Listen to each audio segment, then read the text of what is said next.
देखो भाई, यहां पर है कोई कंस्ट्रक्शन साइट, ठीक है, यहां कोई कंस्ट्रक्शन साइट है और यहां पर रखी हुई है, क्या बताओ, अबे ब्रिक्स हैं।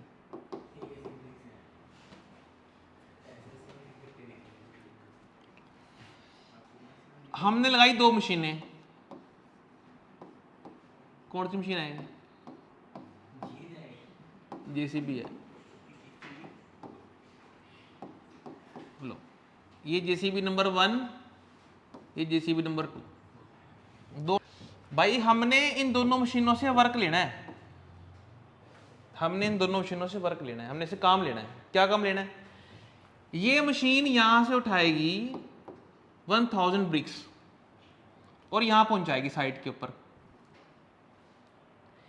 ये मशीन भी उठाती है 1000 ब्रिक्स, यहां से उठाती है और ये भी पहुंचाएगी साइट के ऊपर। दोनों मशीनों के लिए वर्क कैसा है? सेम है। दोनों मशीनों के लिए वर्क कैसा है? सेम है या कांस्टेंट है? वर्क कैसा है यहाँ पे? सेम बोल दो कांस्टेंट है। तो वर्क दोनों के लिए सेम हो गया, कांस्टेंट हो गया। अब अगर मैं तुम्हें एक अगली बात बोलूं कि ये मशीन ये काम कर रही है 5 मिनट में और ये मशीन ये काम कर रही है 10 मिनट में, काम तो सेम था लेकिन टाइमिंग दोनों ने अलग अलग ले ली, ठीक है। मैं पूछता हूं इन दोनों मशीनों में से 1 और 2 में से कौन सी मशीन ज्यादा पावरफुल है?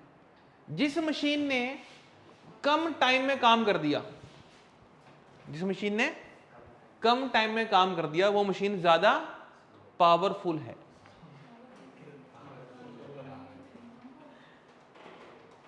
देखो ना, सुनो पहले इधर सुनो ना, ये भी तो हो सकता है कि इसने 1000 ईंटें एक बार में उठा ली हो और ये बचता कि इसने एक बार में उठाई 500 ईंटें और इसके 2 चक्कर लग गए। ये भी तो हो सकता है, तभी तो टाइम ज्यादा है ना उसका, 10 मिनट का, ठीक है ना।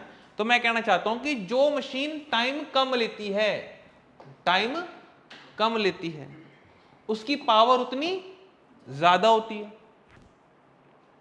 ठीक है जी। तो पावर में और टाइम में कैसा रिलेशन आ गया? इनवर्सली प्रोपोर्शनल का रिलेशन आ गया। इनवर्सली पर जिसका टाइम कम उसकी पावर ज्यादा होनी चाहिए, ऐसे ही है ना जी। अब सुनो, इसको हटा करके इक्वल का निशान लगाओ और लगा दो एक यहां पर कांस्टेंट। क्या लगा दिया? एक कांस्टेंट। और बताओ मेरे इस पूरे सीन में कांस्टेंट क्या था? वर्क कांस्टेंट था। तो this is the formula of power, this is work upon time, ठीक है जी। तो आप बनाओ जी फॉर्मूला, इधर आ जाओ। डिफाइन में पावर की क्या होती है? It is the time related work is done, कितने टाइम में कितना काम हुआ। तो P is equal to work upon time, लिख लो। तो पावर का फॉर्मूला बन गया वर्क अपॉन टाइम, ठीक है जी, याद रखना इस बात को। आगे बढ़ते हैं, साथ साथ चलते हैं, इसकी यूनिट निकाल लेते हैं। ऐसा यूनिट लिखो बेटे, पावर की क्या होती है? पावर की होती है वाट, 1 वाट। वर्क की क्या होती है? जूल होती है। टाइम की बोलो सेकंड होती है। तो मेरे को कोई बोले कि किसी मशीन की पावर 1 वाट कब होगी, मैं क्या आंसर दूंगा? किसी मशीन की पावर 1 वाट कब होगी? जब वो मशीन वर्क करेगी। कितना वर्क करेगी? 1 जूल का वर्क। कितना करेगी? 1 जूल का। कितनी देर में करेगी? हाँ, तो तुम बोलोगे उस मशीन की पावर 1 वाट है। और ये बात सिर्फ मशीन के लिए नहीं, ये बात किसी पर्सन के लिए भी है, ठीक है। तो किसी पर्सन की पावर 1 वाट कब कहलाएगी? जब वो वर्क करेगा। क्या करेगा? कितना? 1 जूल। कितनी देर में? ये चीज है। मैंने बोला वर्क भी स्मॉल कर दो, तो स्मॉल वर्क को कैसे दिखाएंगे? DW से। मैंने बोला टाइम भी स्मॉल कर दो, लिख दो। फिर आगे बढ़ता हूं। यार वर्क का फॉर्मूला क्या आता है? फोर्स इनटू, लेकिन अगर वर्क स्मॉल हो जाए, बिल्कुल सही, तो डिस्प्लेसमेंट भी तो स्मॉल होती है ना यार। अगर फोर्स के साथ मैंने लगाना डिस्प्लेसमेंट को और मैंने पूछा स्मॉल वर्क बताओ, तो स्मॉल वर्क का फॉर्मूला F × ds तो आएगा। ds क्या है? Small displacement. What is ds/dt? तो शायद क्या होता है? वेलोसिटी। यार डिस्प्लेसमेंट अपॉन टाइम क्या होता है? तुम तो बोल रहे हो कि डिस्प्लेसमेंट है, ये टाइम है, तो डिस्प्लेसमेंट अपॉन टाइम वेलोसिटी नहीं होता क्या? तो फिर F × v आ गया। सही। फिर लिखो आगे, power is a scalar quantity. Power is scalar quantity. अगर स्केलर क्वांटिटी है तो मैं लिखूंगा F वेक्टर और V वेक्टर। F वेक्टर क्यों लगा रहा हूं? फोर्स कौन सी क्वांटिटी है? वेक्टर। V पे वेक्टर क्यों लगाया? वेलोसिटी कौन सी क्वांटिटी है? वेक्टर। अब बताओ इसके बीच में क्या लगेगी? डॉट के क्रॉस डॉट लगेगी, क्योंकि पावर एक स्केलर क्वांटिटी है। तो पावर का फॉर्मूला आ गया F vector dot V vector. ठीक है। अब बताओ डॉट हटा के क्या लगती है? डॉट हटा के क्या लगता है? साइन के कोस। तो फिर बोलो ना, किलोवाट।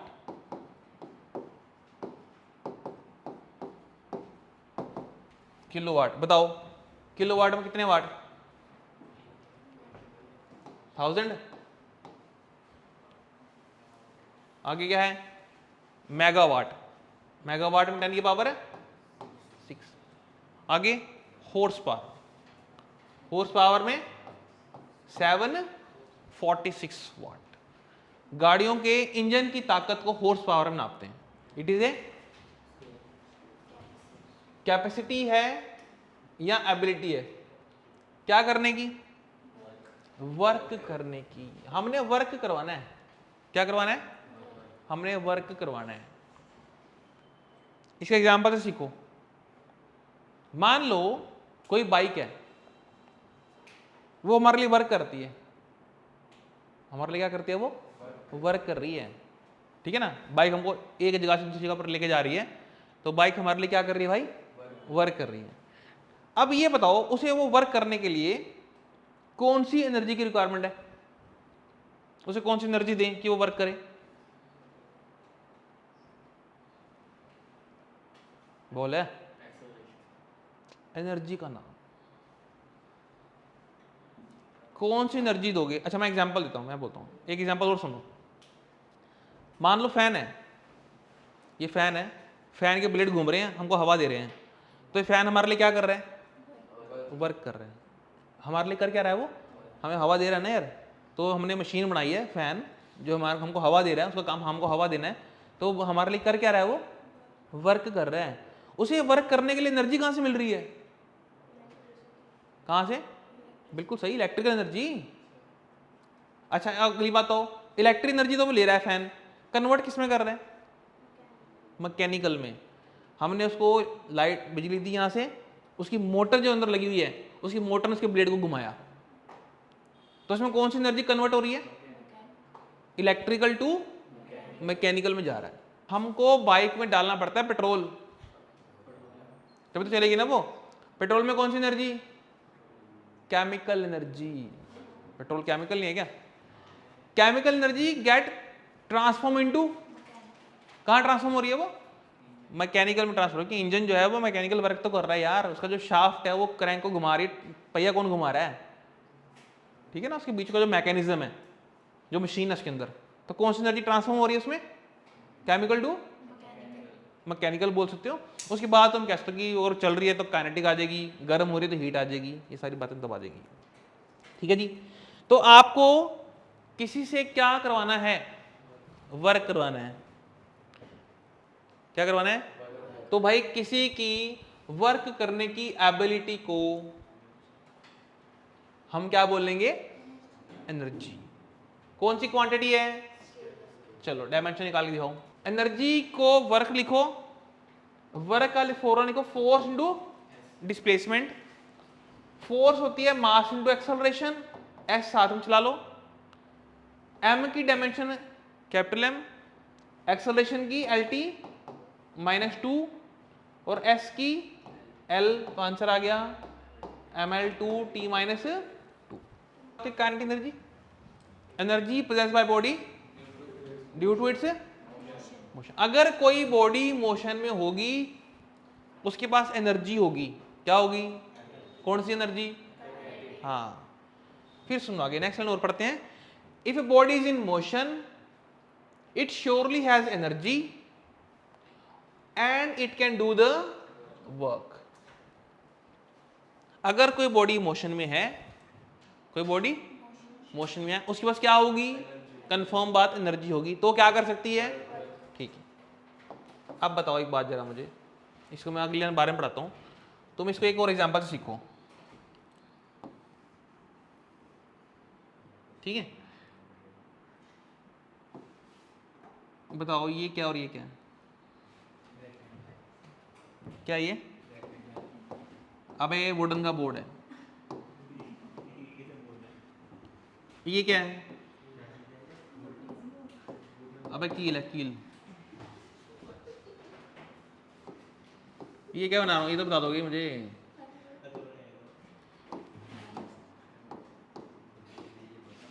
लो, अभी ये हैमर रेस्ट पे है, किस पे है? ठीक है। ये इसके बाद हाइट है भाई, मास इसका m है, इसके पास कौन सी एनर्जी है? अभी रेस्ट पे है वो, है?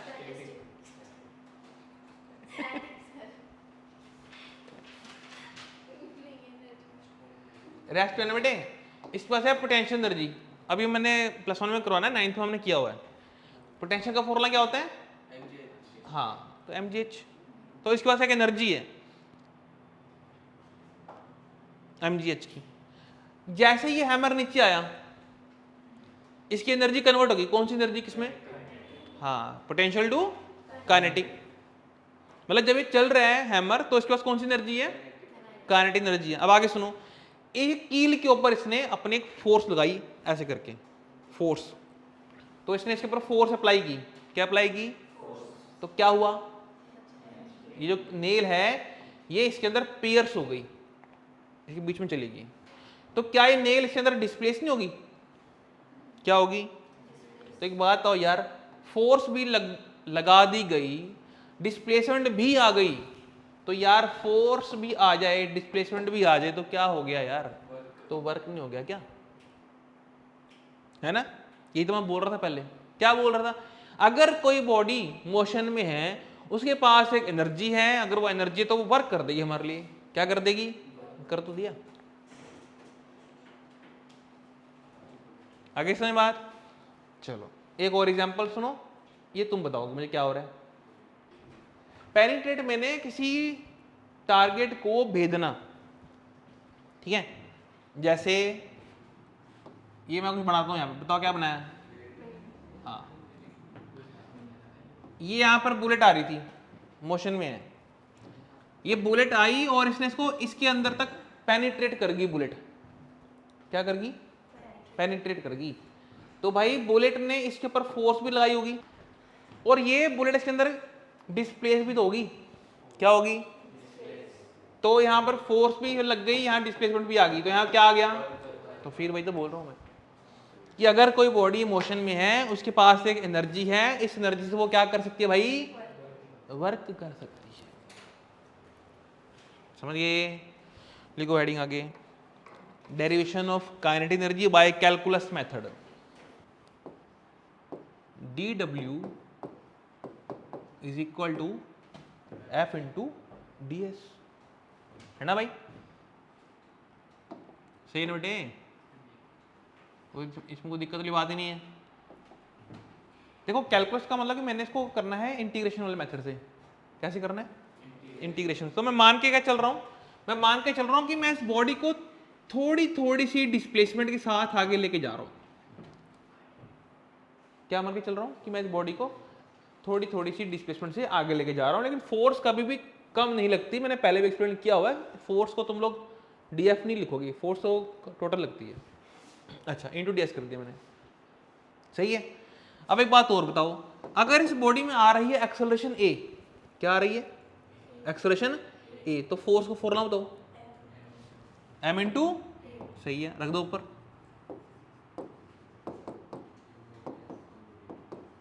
ये लो,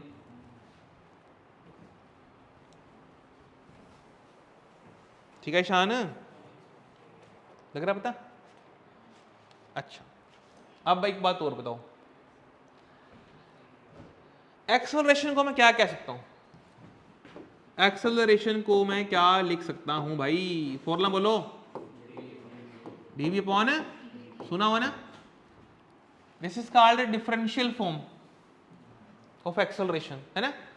एक फॉर्मूला होता है v minus you by T, एक फॉर्मूला होता है dv बाई डी टी, तो मैंने डी बाई डी टी लगा दिया। चलो आगे, अब एक काम करो, इसकी पोजीशन बदलो जरा, इसको इधर करो, इसको इधर करो,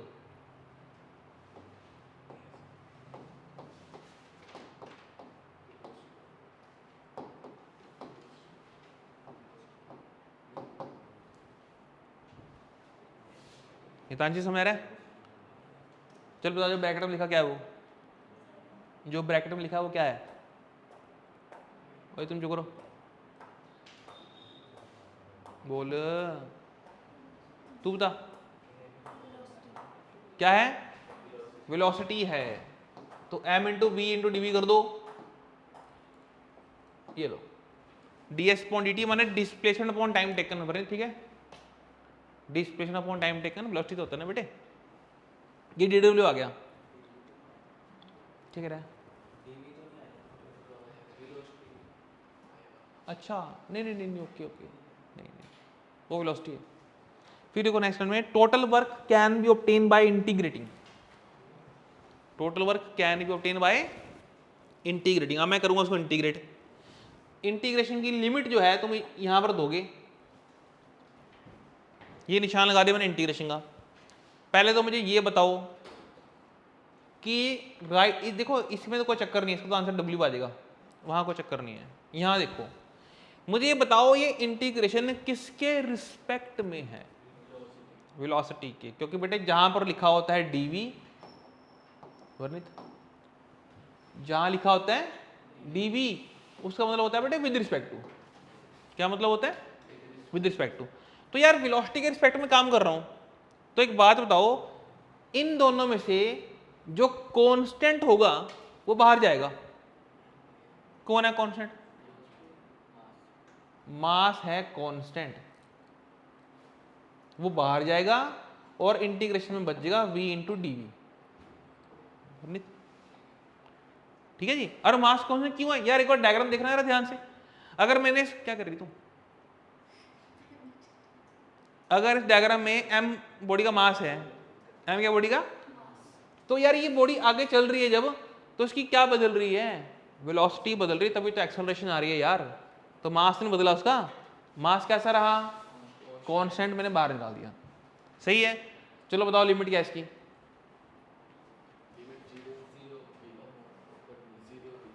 जीरो से, सही का, ठीक है बेटे। यहां लगते हैं इनिशियल लिमिट, तो इनिशियल लिमिट इसकी कितनी है, जीरो, बॉडी रेस्ट में मान रखी है मैंने, और कहां तक पहुंचाना मैंने इसको, v तक, तो मैंने v लिख दिया।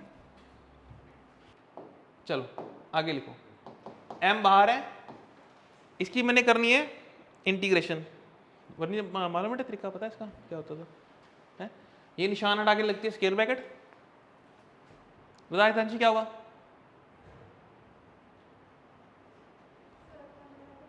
हाँ बिल्कुल सही, 1 ऐड करना है, 1 पहले से था, 2 आ गया, 2 से करना है डिवाइड, dv करना है रिमूव, ये स्क्वायर ब्रैकेट लगा दो लिमिट, सही बेटे। अभी 2 बार ले गया, कुछ नहीं करा मैंने। नेक्स्ट स्टेप होता है upper limit minus lower limit, अब हमने ये लगानी है अपर माइनस लोअर लिमिट, तो देखो कैसे लगेगी, इधर लिख रहा है w, ये है m/2, लगाते कैसे हैं, ये v आएगा इस v की जगह पे,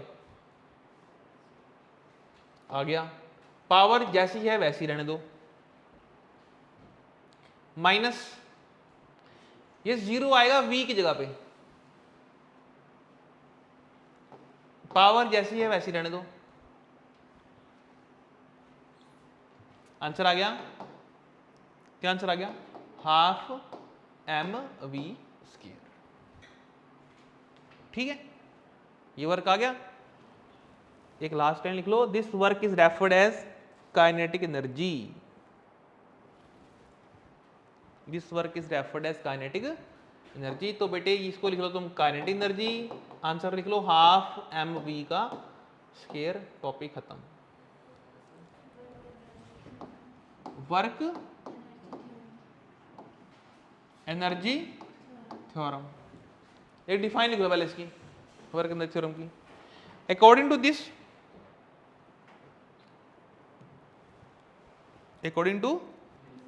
work done by net force, work done by net force in displacing a body, in displacing a body is equal to change in kinetic energy of body, is equal to change in kinetic energy of body. ये देखो, मतलब ये क्या, मैंने आपको ये बोला, define बोली मैंने इसके, आपको करना कैसे वो सुन लो। करना तुम लोगों ने ही, मैंने नहीं करना। ये डायग्राम है, बताओ इस डायग्राम और पिछले डायग्राम में फर्क क्या है? नहीं है, अब बताओ क्या फर्क है? पिछली रेस्ट में थी, इस बार यू दे रखा है, इस बार इनिशियल वेलोसिटी u है। फर्क कहां पड़ेगा? लिमिट्स के ऊपर। जब लिमिट हमारी 0 से v थी, अब क्या आ जाएगी? u से v आ जाएगी। ठीक है जी, करना शुरू कर दो और आंसर बोलो कितना आ रहा है। Equal to half m, bracket में क्या आ रहा है? ठीक है, काम करो, इसको करो अंदर multiply, half mv square minus half m u square. अब सुनो, ये है काइनेटिक एनर्जी फाइनल, ये भी है काइनेटिक एनर्जी इनिशियल, क्योंकि हाफ mv स्क्वायर लग गया ना, एक हाफ mu स्क्वायर लग गया। बोलो तो देखना ध्यान से, क्या डिफाइन मैच नहीं करगी इसको? डिफाइन क्या कह रही थी? वर्क किसके बराबर है? चेंज इन, तो आ तो गया यार,